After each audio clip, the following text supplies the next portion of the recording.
The Grant Street's wide open, but boy, the line of march through the downtown area is just packed with people right now. What a big party shaping up down there. You should see Gateway Center with the yellow balloons and the signs, "Go Terry, go! Defense, defense! We're number one!" A lot of excitement. You can see it on the face of the city from up here. It's just about the most exciting thing I've seen since the parting of the Red Sea, Dave. What's going down on the ground?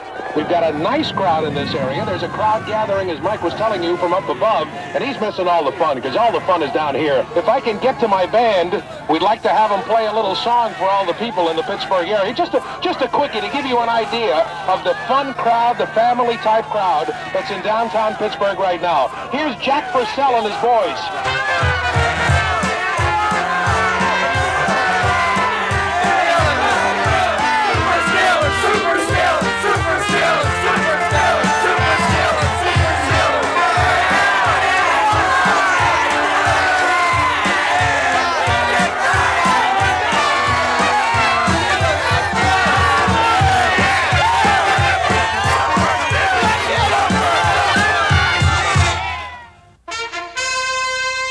The Pittsburgh Steelers were considered certain Super Bowl contenders at the start of 1974, despite the fact that two new faces appeared in the starting lineup.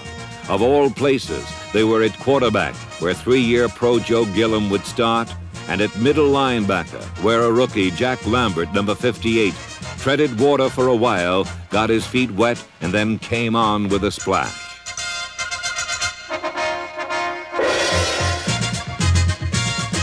With Lambert in the middle, the Steeler defense rose up in a mighty goal line stand that keyed their shutout of the Colts. Rock-ribbed defense was nothing new for Pittsburgh fans, but Jefferson Street Joe Gilliam was, and he was magnificent, leading the Steeler offense to 30 points.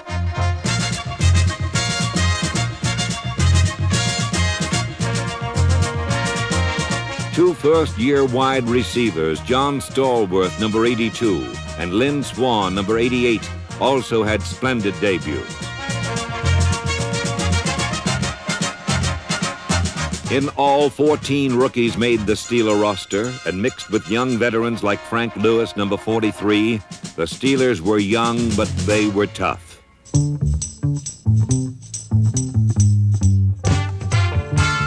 In Denver, Gilliam's buggy whip right arm accounted for 31 completions and 348 yards, including a spectacular screen to Steve Davis, as the high-powered Steeler offense rolled to 35 more points.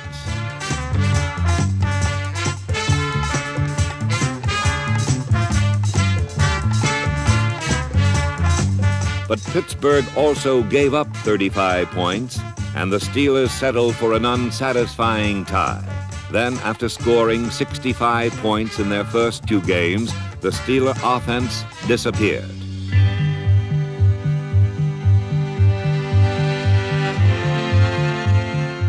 The Oakland Raider defense was the magician, and the Steelers lost 17-0. Pittsburgh's progress was a patchwork. One devastating win, one disappointing tie, and one depressing defeat. Such inconsistency would gnaw at the superstructure of the Steelers and threaten to ruin their season. Against the Houston Oilers, the Steelers scored just 13 points and actually trailed 7-6 in the fourth quarter. The Oilers enjoyed their touchdown immensely, but it was the only one they got, as the Pittsburgh defense paved the road to a 13-7 Steeler victory. Facing the Chiefs the next week, the defense claimed 9 turnovers and put points on the board on Glenn Edwards' 50-yard interception return, as defense keyed another Steeler victory. Though Chuck Noll was concerned over his sleeping giant offense, one thing that never let him down was the magnificent steel curtain defense.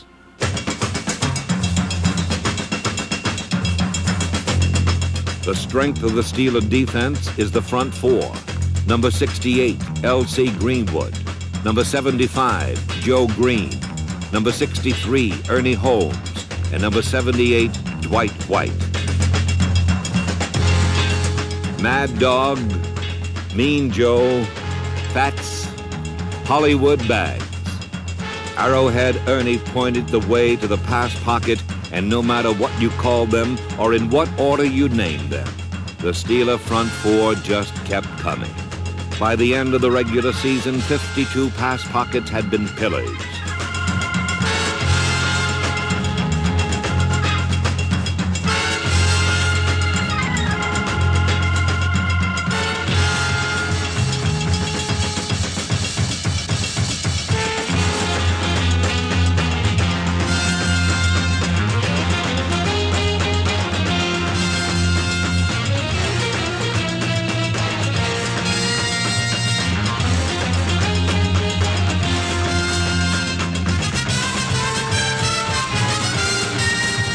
Chief beneficiary of the brutal Pittsburgh pass rush was the secondary.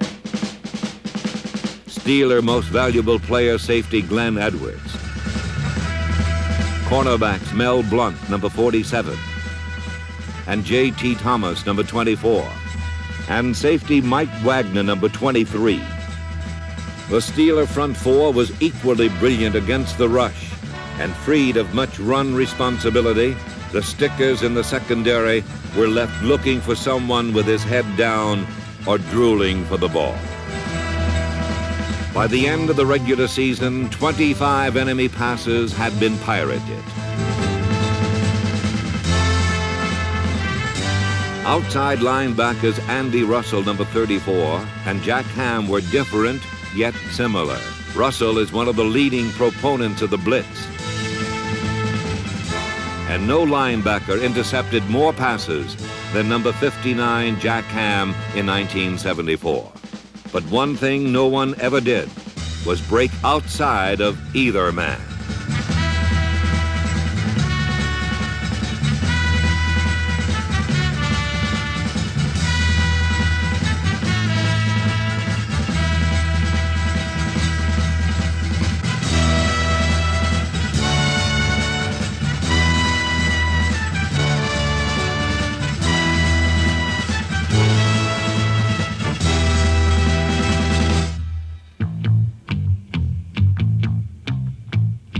Before the season, middle linebacker seemed to be the only question mark.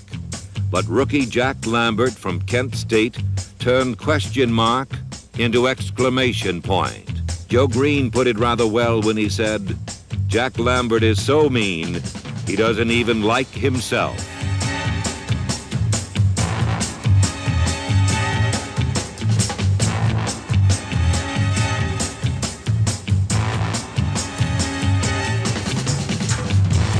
Jack Lambert, the third Steeler named Rookie of the Year in the past 6 seasons, is emblematic of Pittsburgh's rise.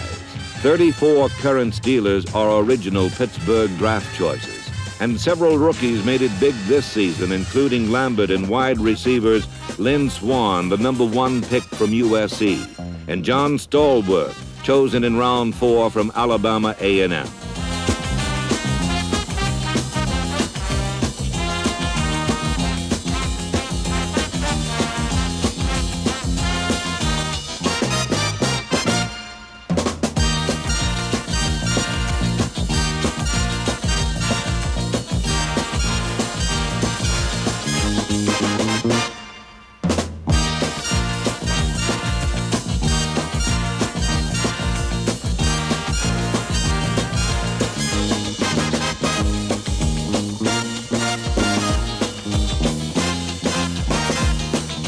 In addition to his talent as a receiver, the graceful Lynn Swann, number 88, compiled the second greatest punt return yardage performance in the history of pro football.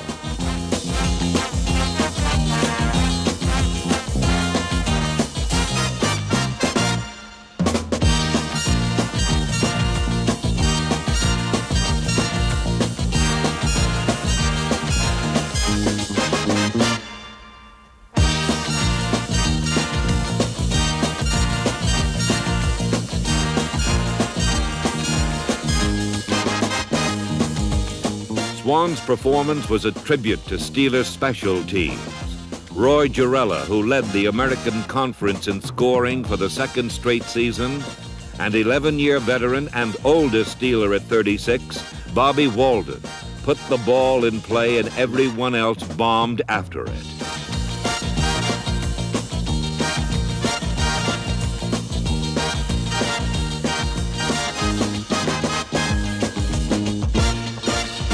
There was never any question that defense and special teams would go a long way in making the Steelers number one.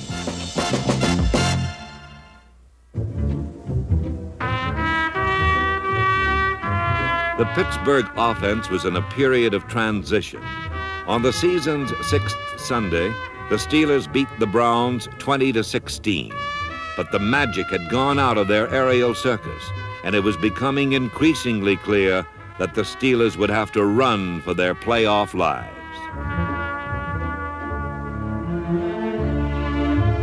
Much of the challenge fell on the broad shoulders of Franco Harris, who, due to a series of nicks and bruises, had rushed for just 206 yards in the season's first 6 games. The challenge touched Rocky Bleier, the Steelers' best blocking running back, who became a starter. But most of all, the challenge called on Terry Bradshaw.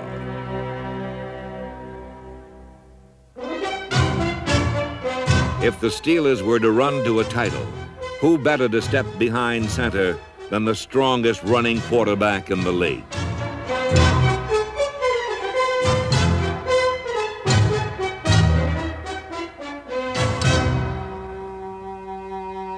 But the challenge went deeper for Terry Bradshaw. He took to reading his Bible again, and the competition for the quarterback job would add to his growth as a man capable of controlling an offense. The battle lines were drawn, the foot soldiers of the offensive line ready when the Steelers faced the Atlanta Falcons.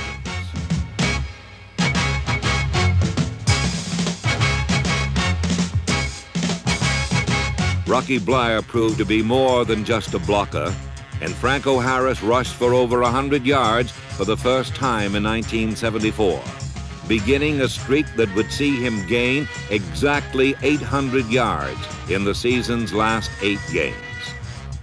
The next week against the Eagles, Bradshaw's confident cool under a heavy rush breathed life back into the passing game as the Steelers rolled up 27 points.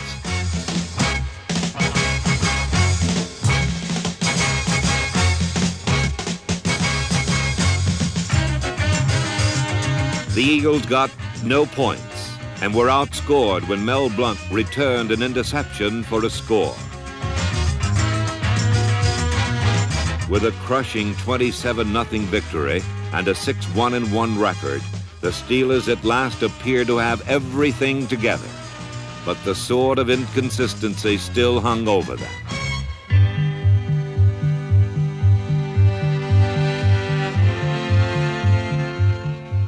With a chance to put away their closest pursuers for good, the Steelers failed 4 times from the 20-yard line late in the game and lost 17-10 to the Bengals.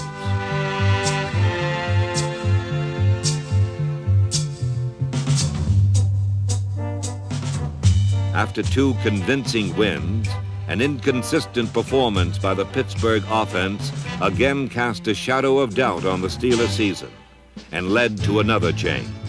Against Cleveland, Terry Hanratty stepped into the breach and started strongly with a strike to Ron Shanklin.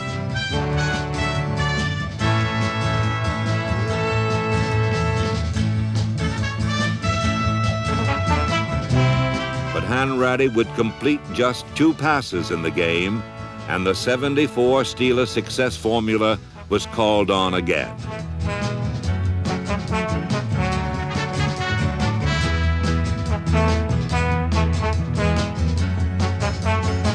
Running, not passing, and hard rock defense led to the Steelers' first victory in Cleveland since 1964.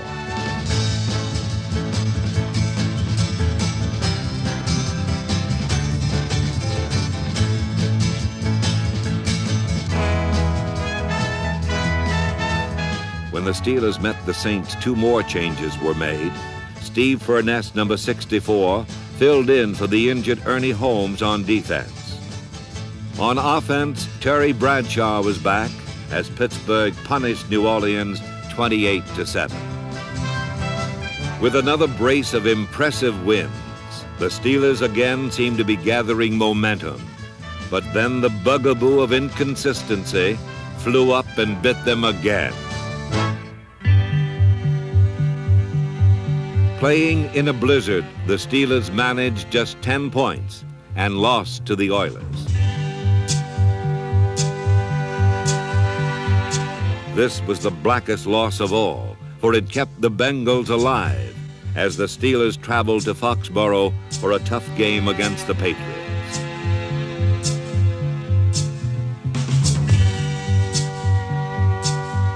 For Terry Bradshaw, the game was the turning point in his career. Unlike earlier in the season, when Chuck Noll had replaced him after a loss, Noll now stuck with Bradshaw. And in a game where the offense simply had to get it done, they did.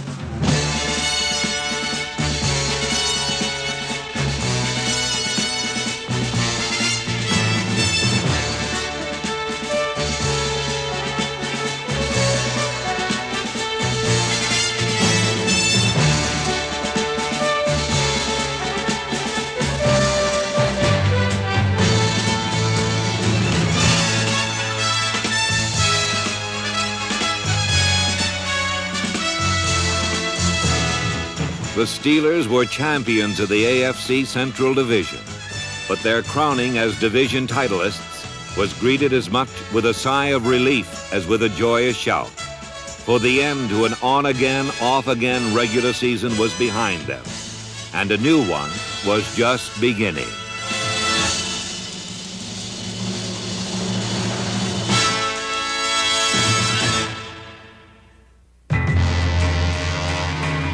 Experts figured the defense would carry the Steelers. Pittsburgh fans had used more sophisticated devices to plot the Steelers' future. We figured out scientifically, without any prejudice, who's going to win the ball game. The Steelers are going to win because they're hungry. They didn't have no breakfast today. They've been waiting for the juice.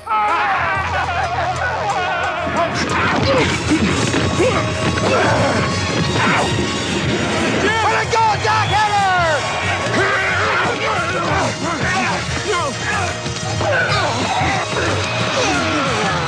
O.J. Simpson got just 49 yards rushing, more than what the Steelers' next two foes would amass combined.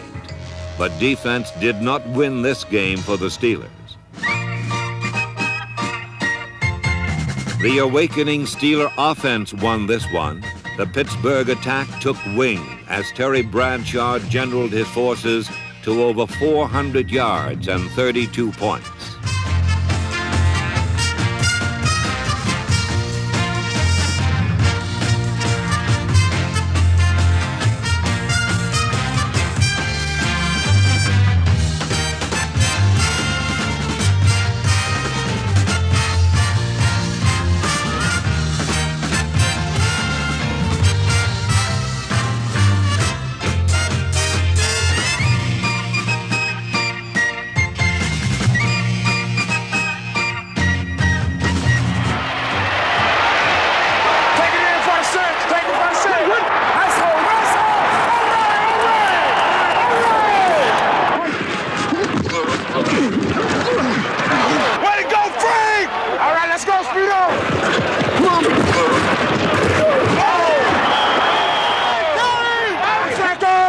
Led by Franco Harris's 3 touchdowns, the Steeler offense blew away the Bills.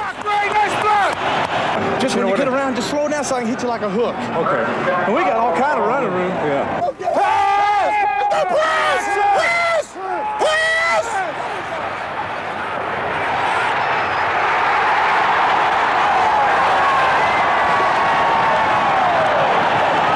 You gonna do it right?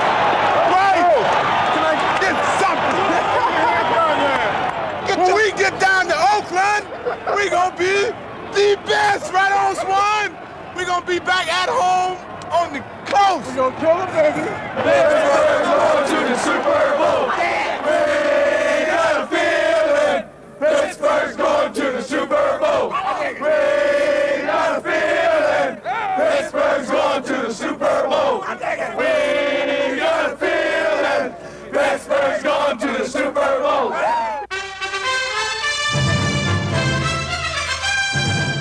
control of the AFC Championship game against the arch-enemy Oakland Raiders centered on a supposedly neutral strip of turf. But it was not neutral on this day. On offense, Ray Mansfield, Sam Davis, Jim Clack, Gordon Gravel, Jerry Mullins, John Cole, and Larry Brown simply owned it. 47 times Franco Harris and Rocky Bleier barged through giant cracks in the Raider defense for over 200 yards.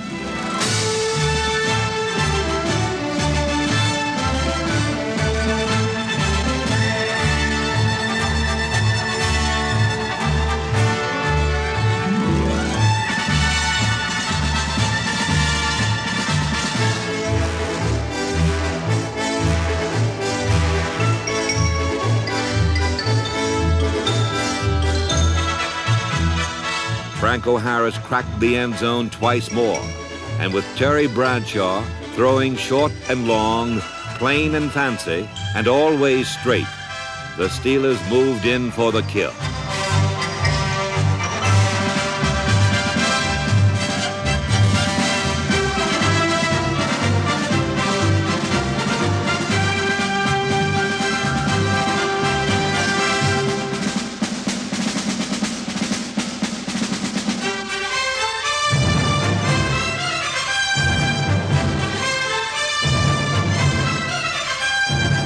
The Steel Curtain was no less brilliant in their domination of the scrimmage line, limiting Raider runners to just 29 yards and rattling Snake Stabler into 3 interceptions.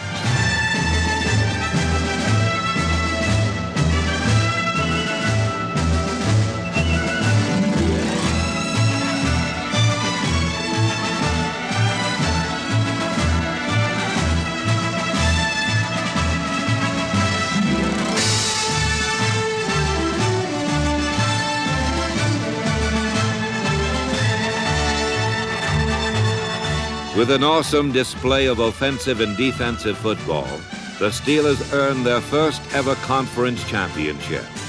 And the prophets from Pittsburgh who had predicted Super Bowl Steelers had proved prophetic indeed. Pittsburgh's going to the Super Bowl. We got a feeling. Pittsburgh's going to the Super Bowl. We got a feeling. Pittsburgh's going to the Super Bowl. Again in Super Bowl IX, the Steelers were simply awesome. Despite the fact that Dwight White literally stepped out of the hospital and onto the field, and injuries to Andy Russell and Jack Lambert later in the game, Lauren Taves and Ed Bradley, number 38, stepped in smartly, and the Steel Curtain gave up just 17 yards rushing and 123 yards total offense, both Super Bowl records.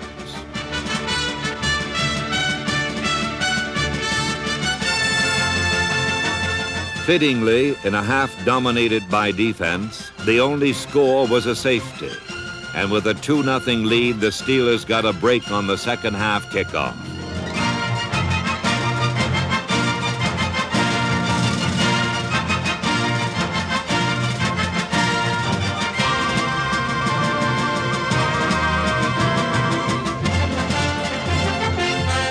Super Bowl most valuable player and record-setting runner Franco Harris used 2 runs to turn the turnover into a 9-0 lead.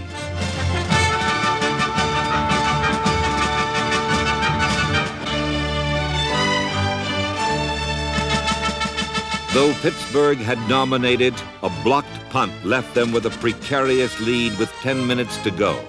But the Steelers had waited 42 years for this game, and Terry Bradshaw summoned the Steeler offense to a blood-and-guts victory drive.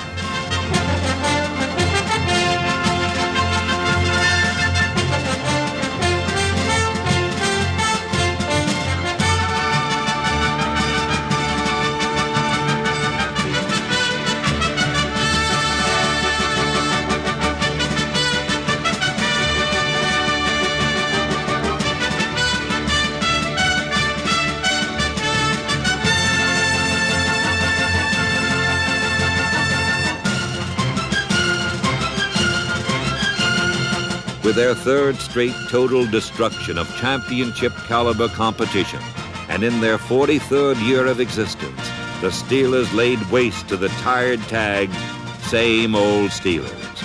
A new one now applies, the Super Steelers, victors in Super Bowl IX, champions of the National Football League.